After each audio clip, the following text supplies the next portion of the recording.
Bismillahirrahmanirrahim. Assalamualaikum warahmatullahi wabarakatuh. Sekarang untuk pertemuan yang keenam, kita masuk kepada ma tasbutu bihil adalah. Perkara dengan apa ditetapkan adalah atau keadalahan seorang perawi. Artinya seorang perawi itu ditetapkan sebagai seorang yang memiliki sifat adil dengan apa? Inilah lil ulama fi ma tasbutu fi bihi adalatur rawi mazahib. Ya, para ulama dalam menetapkan keadalahan seorang perawi itu memiliki beberapa pendapat atau ada beberapa pendapat di kalangan para ulama bagaimana cara menetapkan keadalahan seorang perawi. Mazhab jumhur ulama, tusbatu adalatul rawi bi ahadi amraini. Keadalan perawi itu ditetapkan dengan salah satu dari dua perkara berikut. Jadi ada dua cara. Yang pertama, al-amrul awal, al-istifadah. Istifadah itu sama artinya dengan kemasyhuran, ke popularitasnya. Nah, istifadah maksudnya bi yastahiru ar-rawi bil khairi wa yashi'u as-sana'u 'alaihi bis-siqati wal amanati. Fayakfi zalika an bayyinatin tashhadu bi adalatihi. Kama huwa sya'nu fi misl al-Imam Malik wa Syu'bah wa Sufyanaini wal Imam Syafi'i wal Imam Ahmad ibn Hanbal wa Yahya bin Ma'in wa Ali ibn al-Madini wa man jara majrahum fi nabahati zikri wa istiqamatil amri wal istihari bisidqi wal basirati wal fahmi. Itu cara yang pertama, yaitu seorang perawi sudah terkenal dengan bil khair, dengan kebaikannya yang luas. Wa yashi'u sana'u alaihi bisiqah wal amanah. Dan sudah tersebar pujian terhadap dirinya sebagai orang yang sikoh dan sebagai orang yang amanah. Fayakfi zalika, maka ketenaran itu sudah cukup sebagai bukti yang menunjukkan dia adalah orang yang adil. Jadi sudah cukup sebagai bukti menunjukkan keadalahannya. Seperti keadaan Imam Malik. Malik itu dia seorang imam yang masyhur, sudah terkenal kemasyhurannya, orang yang berilmu, seorang ulama, seorang mujtahid, sudah terkenal. Nah, maka itu cara pertama. Kalau dia seorang ulama yang sudah terkenal, maka langsung ditetapkan dia sebagai seorang yang adil. Nah, kemudian Syu'bah, maksudnya sini Syu'bah bin Al-Hajjaj. Syu'bah bin Al-Hajjaj ini termasuk ulama pertama, ulama kritikus hadis yang menilai perawi dengan manhaj mutasyaddid. Ketat dia dalam menilai. Mutasadid itu artinya mudah menilai perawi kena jarah, tapi sulit menilai perawi sebagai perawi yang adil. Itu Syu'bah. Itu sudah terkenal, sudah masyhur. Kemudian Sufyanaini, dua orang Sufyan. Sufyan Ats-Tsauri, Sufyan Ibnu Yainah. Nah, ini masa hidupnya hampir sama. Dia juga dua ulama ini terkenal sebagai ulama yang adil. Kemudian Imam Syafi'i, nah ini jelas sudah masyhur sekali bahkan sampai sekarang. Semua umat Islam kenal dengan nama Syafi'i. Kemudian Imam Ahmad bin Hanbal, muridnya Imam Syafi'i yang wafat 241. Beliau seorang ulama yang memiliki atau menjadi imam beberapa bidang agama. Dia imam dalam bidang hadis, punya karya hadis Musnad Ahmad bin Hanbal. Dia juga imam di bidang fikih, mazhab Hambali dia imamnya. Kemudian juga imam di bidang akidah, dia imamnya akidah Ahlul Hadis, itu Imam Ahmad bin Hambal. Itu sudah masyhur sampai hari ini. Kemudian Yahya bin Ma'in. Yahya bin Ma'in itu seorang ulama kritikus hadis yang juga ketat. Sudah masyhur sama manhajnya dengan Syu'bah ibn al-Hajjaj. Nah, kemudian Ali ibn al-Madini yang wafat tahun 100 berapa ya? 230-an juga. Nah, juga seorang ulama yang masyhur. Nah, kemudian wa man jara majrahum fi nabahati dzikri wal istiqamatil amri, dan semua orang yang berlaku pada mereka ketenaran-ketenaran yang ada pada ulama yang disebutkan tadi. Nah, kemudian mereka itu sudah dinilai sebagai seorang yang sidik, jujur, wal basirah, orang-orang yang punya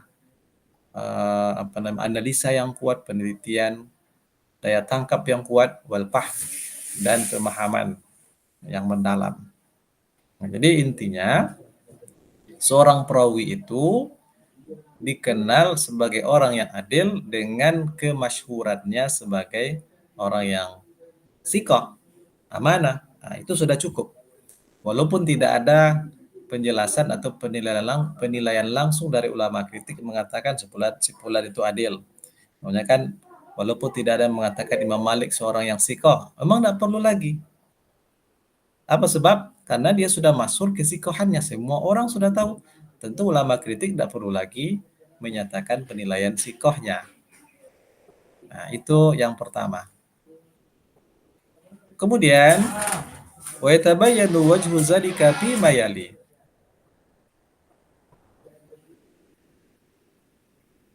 Nah,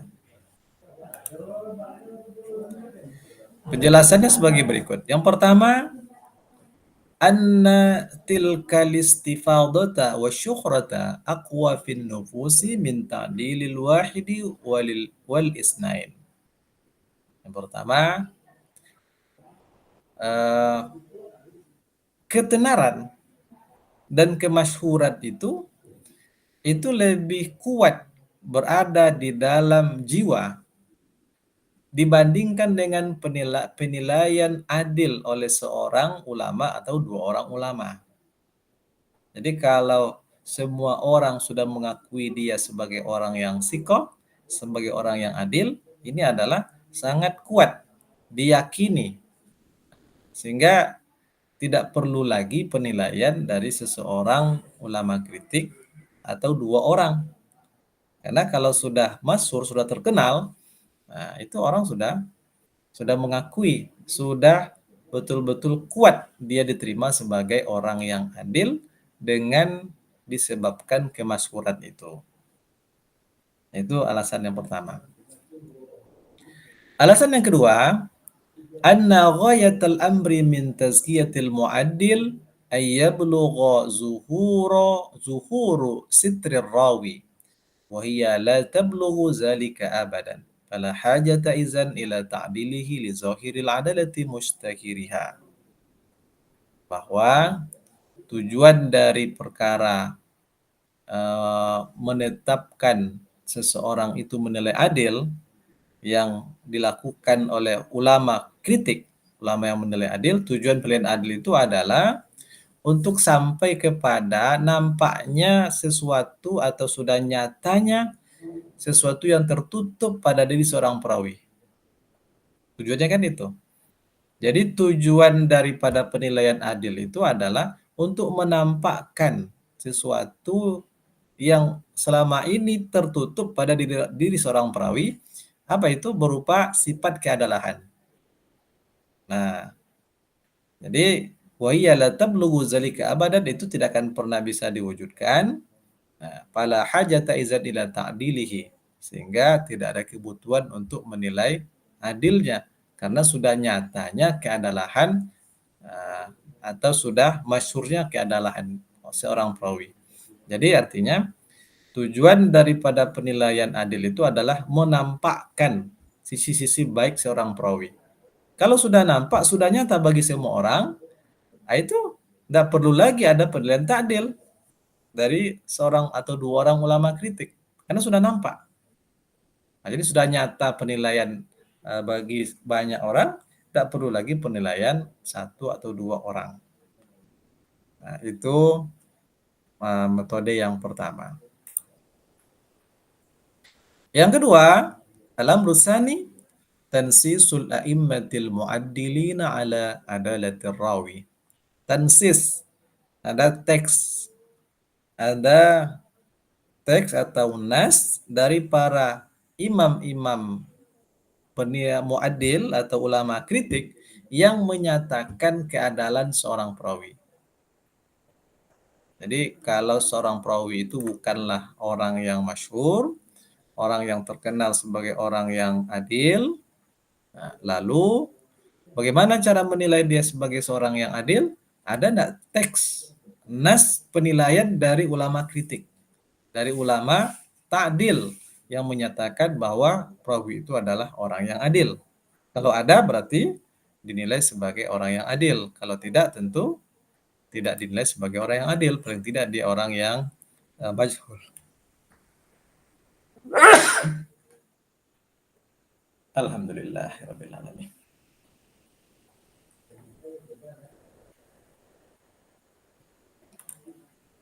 Wa yakfi ta'dilul imamil wahidi 'ala al-qawli raji qiyasan 'ala qabuli khabaril rawi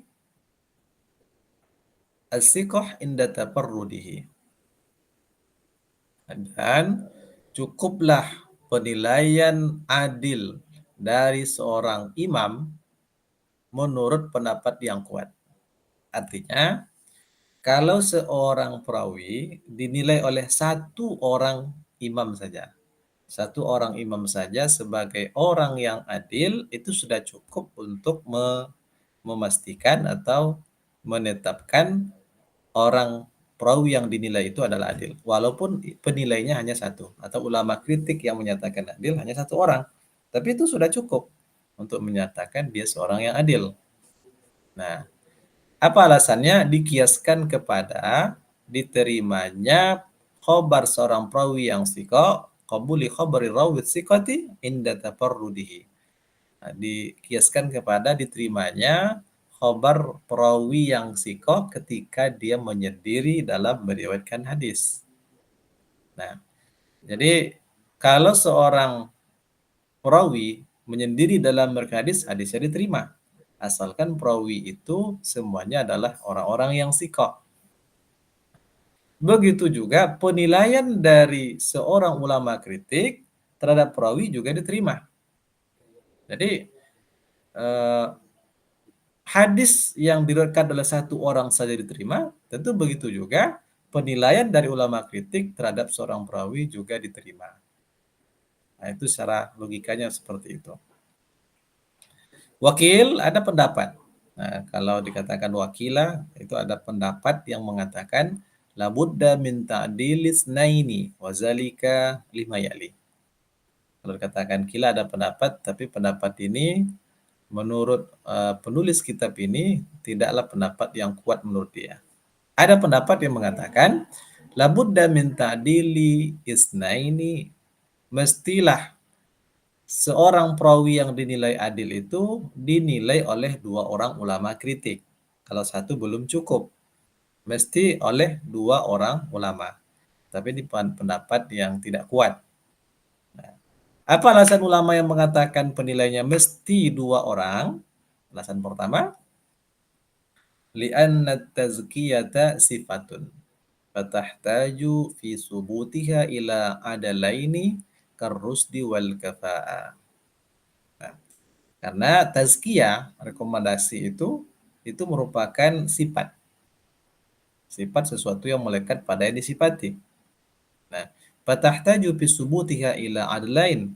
Oleh karena itu butuh untuk menetapkan sifat itu minimal dua orang. Nah, minimal oleh dua orang yang adil.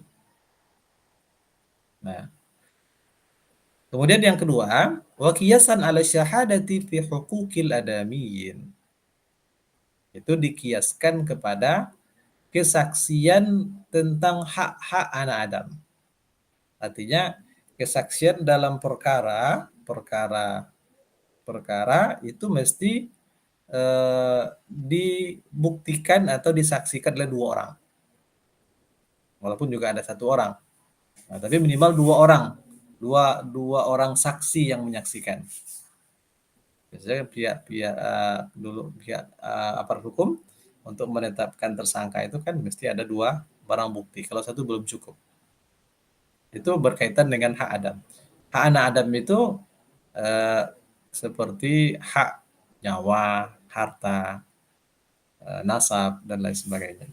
Nyawa seseorang itu kalau dia umpamanya sebagai seorang pembunuh, berarti dia harus dibuktikan dengan dua bukti. Nah, itu yang pertama. Berdasarkan nas, ini yang pendapat jumhur ulama. Berarti pendapat jumhur ulama menyebutkan ada dua cara untuk menetapkan keadalan perawi. Yang pertama dengan cara istifadah atau kemasyhuran. Yang kedua adanya tansis dari para imam mu'addil. Dan yang ketiga, pendapat yang kedua, ini bukan pendapat jumhur, tapi seorang ulama yaitu Abu Bakar Al-Bazari, Tariqatu Abi Bakri Al-Bazari fi musnadihi.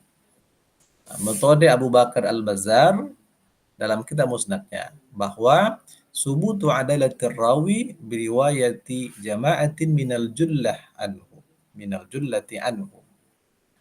Nah, kata Abu Bakar Al-Bazzar dalam kitab musnadnya, metode dia, penetapan keadalan seorang perawi didasarkan kepada periwayatan sekelompok orang yang jullah. Jullah ini orang-orang yang punya kredibilitas tinggi. Orang-orang yang baik, orang-orang yang sikoh. Artinya, seorang perawi itu bisa dinilai adil kalau murid-murid yang meriwayatkan hadis daripadanya adalah orang-orang yang sikoh, jullah, punya kredibilitas yang tinggi. Tapi kalau murid-muridnya orang-orang yang dhaif, berarti tidak bisa. Jadi dia dinilai dari muridnya. Ini menurut Abu Bakar Al-Bazzar. Kalau muridnya orang-orang yang hebat semua, nah berarti periwayatannya dia dianggap sebagai orang yang sikoh. Tapi kalau murid-muridnya orang yang dhaif, berarti dia pun juga dianggap bukanlah orang yang adil. Nah, wa nahwuhu qauluz Zahabi. Ini semisal perkataan Imam Az-Zahabi. Apa kata Imam Az-Zahabi? Wal jumhuru ala anna man kana minal masyayikh qad rawa anhu jama'atun wa lam ya'ti bima yunkaru alaihi anna hadisahu sahihun. Kata Imam Az-Zahabi, jumhur ulama menetapkan bahwa man kana minal masyayikh, siapa yang dia termasuk daripada syekh, dari guru, atau perawi-perawi yang mereka punya murid. Qad rawa anhu jama'ah, yang meriwayatkan hadis darinya adalah sekelompok orang. Berarti sekelompok orang, kemudian walam ya'ti bima yungkaru alaihi. Dan tidak pula ada orang yang mengingkari kepribadiannya atau periwayatannya, maka anna hadisahu sahihun. Maka hadisnya dinilai sahih. Jadi menurut pendapat jumhur, dinukilkan oleh Imam Az-Zahabi. Artinya, seorang guru atau guru siapapun, kalau memiliki sekelompok atau banyak murid, kemudian dia tidak satu pun diingkari periwayatannya, nah, maka hadisnya sahih. Maka hadisnya sahih. Nah, wa hadza yaqtadi anna riwayatul adli an ghairihi ta'dilul lah. Nah, ini bermaksud bahwa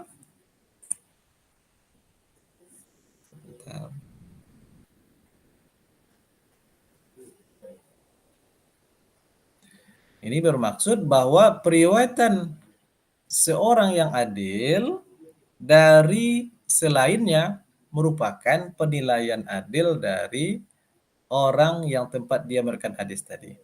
Artinya periwayatan perawi yang adil itu dari gurunya menjadi penilaian adil untuk gurunya itu. Nah, itu maksudnya. Sekali lagi periwayatan dari orang-orang yang adil dari gurunya, dari orang lain berarti menjadi penilaian adil bagi orang lain atau guru tadi. Apa sebab? Li'annal adla law kana yu'lamu fihi jarhan la zakara. Karena seorang yang adil, kalau dia mengetahui pada diri gurunya itu ada penilaian jarah, pasti dia sebutkan. Tapi kalau tidak dia sebutkan, berarti dia sendiri menilai orang yang menyampaikan hadis kepadanya adalah orang yang adil. Nah, itu logikanya.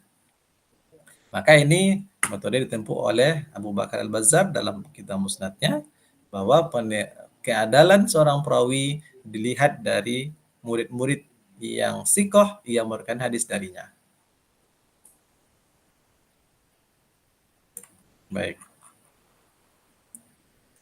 Pendapat yang ketiga, Qaulu Bani Abdul Bar. Pendapat dari Ibnu Abdul Bar, dia katakan, Kullu hamilin li hazal ilmi ma'ruful inaya bihi fahuwa adlun mahmulun fi amrihi ala al-adalati hatta yatabayyana jarhuhu.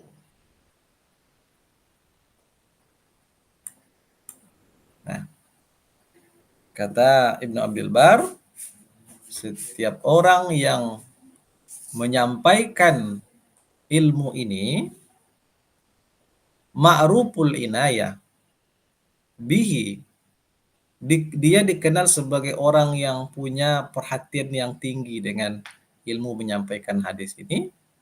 Ya, terkenal orang yang punya perhatian yang tinggi, serius, fokus, bersungguh-sungguh dalam menerima dan menyampaikan hadis ini, maka dia adalah orang yang adil. Mahmulun fi amrihi alal adalah hatta yatabayyana jarruhu.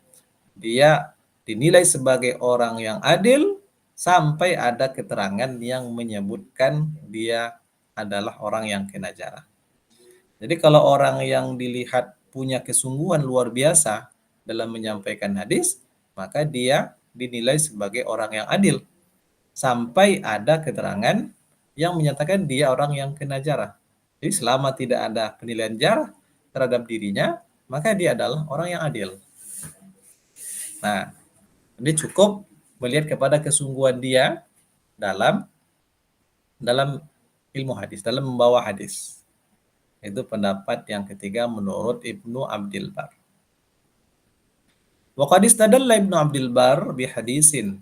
Dalil yang dipakai oleh Ibnu Abdul Bar adalah sebuah hadis. Lapasnya begini, yahmilu hazal ilma min kulli khalafin uduluhu.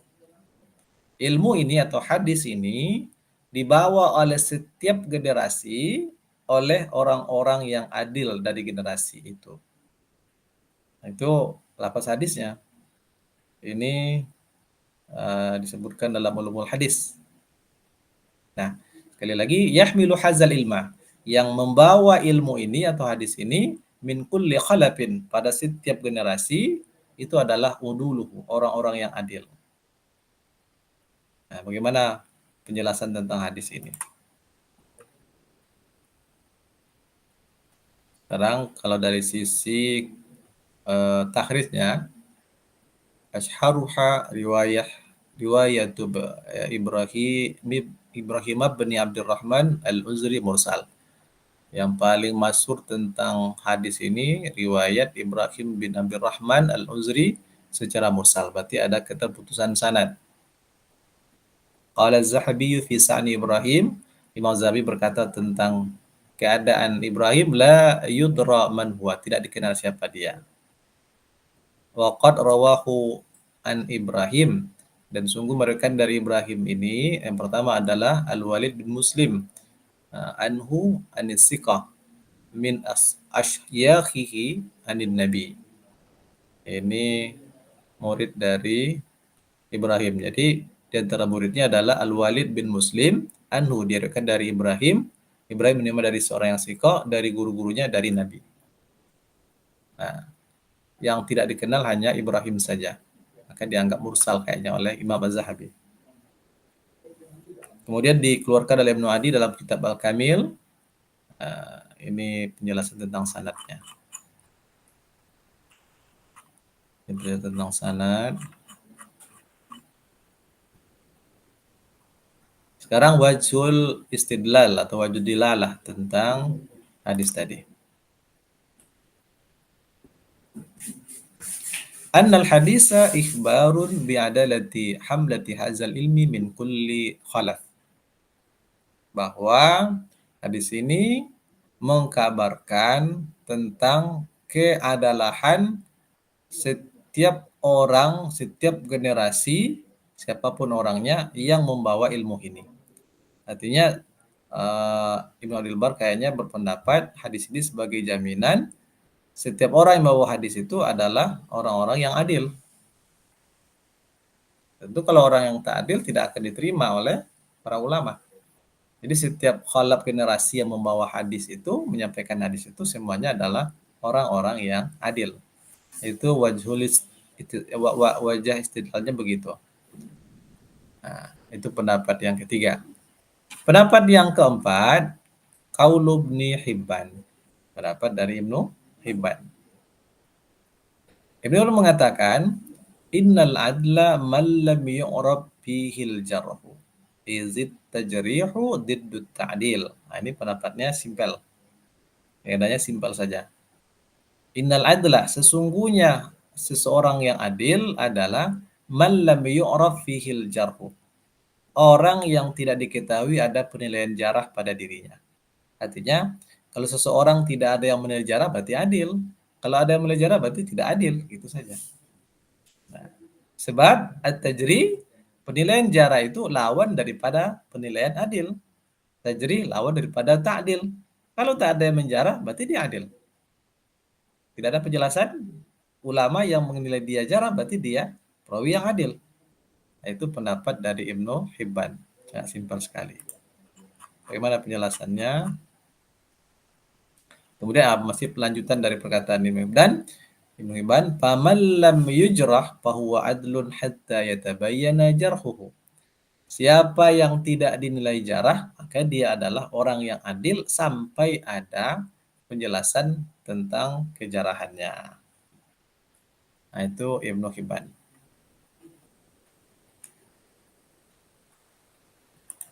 Wa nahwuhu ma naqalahu al-Khatibul Baghdadi biqaulihi.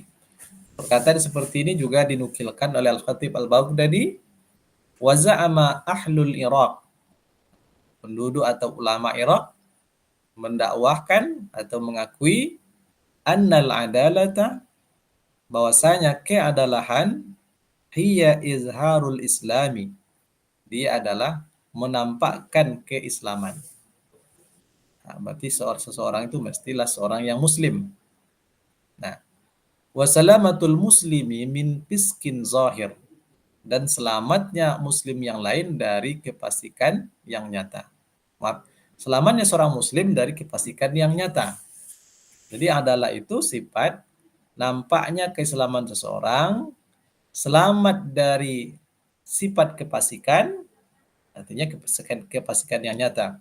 Tidak pernah terlihat melakukan dosa besar, tidak pernah berzina, tidak pernah menghibah, tidak pernah mencuri, tidak pernah melakukan dosa besar. Dan juga tidak berketerusan dalam melakukan dosa kecil. Nah, jadi nampak kebersihan itu dalam diri seorang perawi.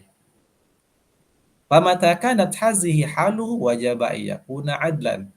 Maka kalau seperti ini keadaan seorang perawi, wajib dia dinilai sebagai seorang yang adil. Dia Islam, tidak pernah melakukan perbuatan fasik, tidak melakukan dosa besar. Kalau begitu ya sudah pasti dia orang yang adil. Nah, itu penilaian dari Ibnu Hibban yang sejalan dengan perkataan yang dinukilkan oleh Al-Khatib Al-Baghdadi. Nah, tentu Ibnu Hibban punya dalil. Dalil yang pertama, Hadis Ibnu Abbasin radhiyallahu anhuma qala. Hadis dari Ibnu Abbas radhiyallahu anhuma, dia berkata, Jaa Arabiyyun ila Nabi sallallahu alaihi wasallam faqala. Seorang Arab Badui datang kepada Nabi sallallahu alaihi wasallam, kemudian dia berkata, Inni ra'aitul hilal. Sungguh saya telah melihat hilal. Kata Arab Badui tadi. Faqal, lalu Rasul berkata, Atashhadu an la ilaha illallah? Apakah kamu bersaksi tiada Tuhan yang hak selain Allah? Qala na'am. Dia menjawab, iya. Nah, lalu Nabi berkata lagi, Atashhadu anna Muhammadar Rasulullah? Apakah kamu bersaksi bahwa Muhammad adalah utusan Allah? Qala na'am. Dia mengatakan iya. Maka Nabi berkata, Ya Bilal, wahai Bilal, azin fin nas falyasumu ghadan. Umumkan kepada manusia, hendaklah besok mereka berpuasa. Berarti Nabi menerima kesaksian seorang Arab Badui yang menyatakan melihat hilal. Yang menyatakan melihat hilal, Nabi tidak menanyakan apakah orang ini jujur apa tidak. Apakah orang ini ada dinilai jarah atau tidak. Nabi tidak menanyakan itu. Yang Nabi tanyakan hanya simpel saja tentang dua kalimat syahadat. Apakah kamu bersaksi tiada Tuhan yang hak selain Allah? Ya. Apakah kamu bersaksi Muhammad Rasulullah? Ya. Itu saja yang diminta oleh Rasulullah. Nah, sehingga Rasulullah perintahkan kepada Bilal, umumkan kepada manusia besok hendaklah berpuasa. Berarti ini hadis yang menunjukkan tentang masuknya bulan puasa hanya berdasarkan kesaksian seorang Arab Badui yang mengakui telah melihat hilal. Nah, sekarang wajib dilalah.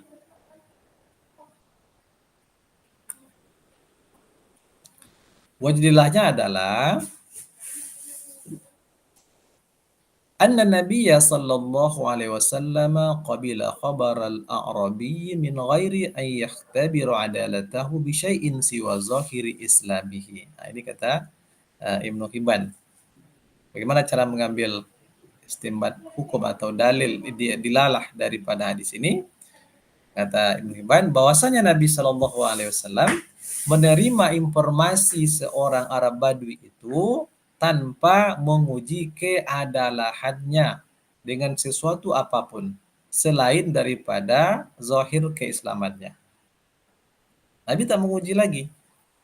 Dia tidak disumpah, dia tidak ditanya dulu bagaimana pribadinya, apakah dia orang yang adil atau tidak. Apakah orang yang melakukan dosa besar atau tidak? Nabi tidak menanyakan.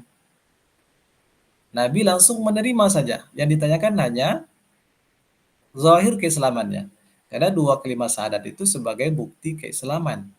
Nah, sudah nampak keislamannya, maka Nabi menerima kesaksiannya tanpa menanyakan kekurangannya. Nah, itu wajud dilalah dari hadis ini. Kemudian yang B, yang ba. Kita lihat mana yang bagian alifnya.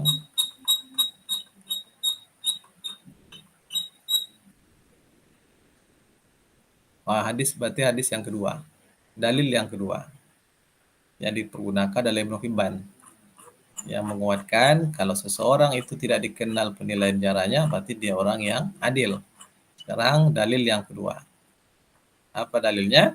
Anna sahabata radhiyallahu anhum amilu bi akhbarin nisa'i wal abidi wa man tahammala al haditha tiflan wa addahu balighan wa tamadu fil amali bil akhbari ala zahiril Islam. Ini dalil yang kedua. Yaitu bahwasanya para sahabat radhiyallahu anhum mereka beramal dengan khabar-khabar perempuan dan beramal dengan khabar-khabar yang dibawa oleh budak dan beramal dengan siapa yang menerima hadis saat dia masih kecil dan menyampaikan hadis saat dia sudah balik. Nah, kemudian para sahabat juga berpegang dalam beramal dengan khobar-khobar atas zahirnya keislaman seseorang. Artinya kalau seseorang itu sudah nyata sebagai seorang yang muslim, maka mereka langsung mengamalkan tanpa menanyakan bagaimana penilaian terhadap pribadi orang yang menyampaikan itu. Yang penting dia muslim sudah diterima. Itu dalil dari Ibnu Hibban. Jadi dia para sahabat beramal dengan informasi atau khabar dari kaum perempuan, dari budak, dan orang yang menerima hadis saat kecil, walaupun dia sendiri, tapi disampaikan pada saat dia dewasa, dan para sahabat juga berpegang dalam beramal dengan khabar-khabar atas zahir Islam. Nah, yang ketiga, dalil dari Ibnu Hibban. Anna nasa lam yukallafu ba'ri fatama ghaba anhum wa innama kullipul hukma bizahiri minal asya'i ghairul mughayyabi anhum. Bahwasanya manusia tidak dibebani mengetahui sesuatu yang gaib bagi mereka. Nah, sesungguhnya manusia itu hanya dibebani atau beban taklifnya hanya dibebani menghukumi berdasarkan zohir dari sesuatu, bukan yang gaib daripada mereka. Jadi memang seorang hakim dalam menetapkan hukum harus menetapkan hukum berdasarkan bukti yang konkret, bukti yang nyata. Yang tak nyata tak boleh. Nah, harus berdasarkan bukti yang nyata. Nah, walaupun dugaan sang hakim itu begitu kuat berbeda dengan bukti, tapi dia tidak boleh menetapkan hukuman berdasarkan dugaan, tapi mesti berdasarkan bukti yang kuat tadi. Apa kata bukti? Itu yang harus diputuskan oleh seorang hakim. Nah, sekarang warraji, mana pendapat yang kuat? Warraji, pendapat yang kuat adalah mazhabul jumhur li'annahu muqtadal ikhtiyati liriwayah izil maqsudu tausikur rawi la ta'rifu bihi faqad. Pendapat yang kuat adalah pendapat jumhur. Sebab pendapat jumhur ini lebih menunjukkan kehati-hatian terhadap periwayatan. Sebab maksudnya adalah tausikur rawi, untuk menyatakan kesikohan para perawi, bukan hanya sekedar perawi itu dikenal, tapi menunjukkan apakah perawi itu sikoh atau tidak. Bukan sekedar perawi itu ma'ruf saja, tapi harus menunjukkan perawi itu adalah orang yang sikoh, karena ini adalah urusan agama. Jadi mesti sangat-sangat hati-hati. Nah, ini pendapat yang kuat.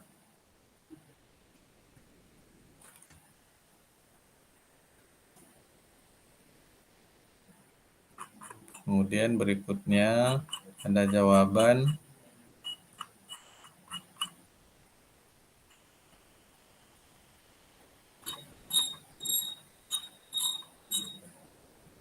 Oh ya, ini alasan kenapa pendapat jumhur itu lebih kuat.